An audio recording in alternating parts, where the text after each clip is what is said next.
What's going on? It's Trending Story. If it's your first time here and you want to find out new facts that will definitely make you smarter and more well informed, make sure to subscribe and activate the notifications bell so you don't miss anything. Have you ever seen these funny kids who sell lemonade near their homes, standing behind special small counters with funny signs? Probably they're collecting money for themselves, for a thoroughbred kitten or some video game, or for a bicycle or for a ticket to Disneyland. But you never know how children can have entertainment, right? But not everything is as simple as it seems at first glance. Sometimes small sellers pursue completely different goals, which are not so easy to believe. In today's video, we'll tell you about 10 children who sold lemonade to help people. As sad as it might seem, there have been plenty of stories about kids having their lemonade stands shut down by the law. Yes, if they don't have a business license or the proper permits to sell food and drink at the side of the road, then they could find themselves on the wrong side of the law. Seriously.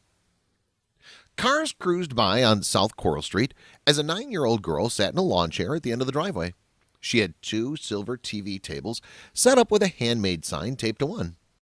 Written on a piece of lined loose-leaf paper, Regan Milton advertised her 50-cent lemonade and $1 face painting to raise money for the June E. Nyland Cancer Center. I knew it would probably be a hot summer, and I saw a lot of people doing lemonade stands, Regan said. I didn't need the money, so I wanted to give it to the Cancer Center. At the beginning of the month, she made her first donation of $50 and upped her goal. She wants to raise $1,000. I know I can do that, she said. Regan's been selling lemonade since May, when she finished 3rd grade at Washington Elementary School. Her offerings have grown to include cookies, rainbow loom bracelets, and her latest addition, face painting. This was all her idea, her mom, Amy Nelson, said. I just make the lemonade and cookies. Regan sets up the stand about twice a week outside their house. She's even gained some regular customers and found generous donors in the neighborhood. On Wednesday afternoon, Sophie Aman, age 6, and Sadie Robbins, 12, stopped by for $1's worth of drinks. Earlier, another neighbor offered $20 for a single cup. Anyone can plan a stand with an easy-to-follow guide from Country Time Lemonade. It includes tips, recipes, and business basics, along with creative marketing solutions. To sweeten the deal, the company launched the Famtastic Lemonade Standtacular to encourage families to build the best booth in their neighborhood. A connected social media campaign encourages participants to take a photo of their lemonade stand and tag it with hashtag CountryTime, hashtag Famtastic, hashtag Standtacular, or hashtag Lemonade. Country Time will donate $5 up to $50,000 to Alex's Lemonade Stand Foundation for each photo uploaded to sites like Twitter, Instagram, and Facebook. Last month marked 10 years since a little girl named Alexandra Scott dreamed of raising $1 million to help fight childhood cancer. The 8-year-old lost her battle with neuroblastoma but left a legacy. The foundation bearing her name has raised more than $80 million. Though Regan and her mom decided to keep the money local, they're all working toward a common goal: to raise funds and awareness for cancer. She just happens to be learning lessons in patience, perseverance, and grace along the way. You have to work for it, and it takes time, Regan said.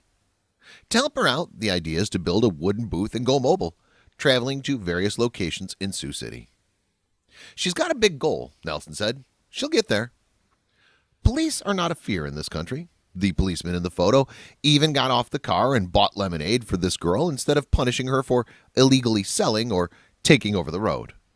Police officers are oftentimes viewed through a double lens.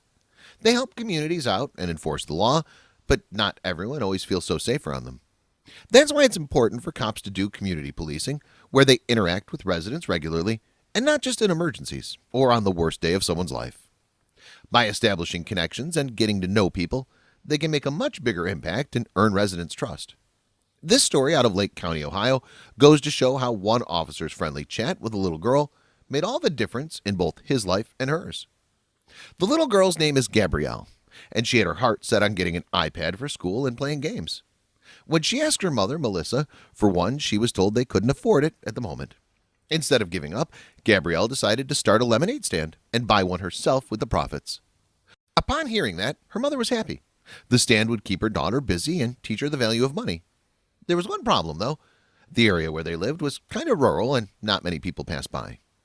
However, Gabrielle's grandmother lived nearby at a busy condo complex where people came and went all day long. It was the perfect location. Excited to start her business right away, Gabrielle gathered up all the things she'd need for the stand and whipped up a batch of fresh lemonade. From the very start, business was booming, and early on a cop pulled up to her stand.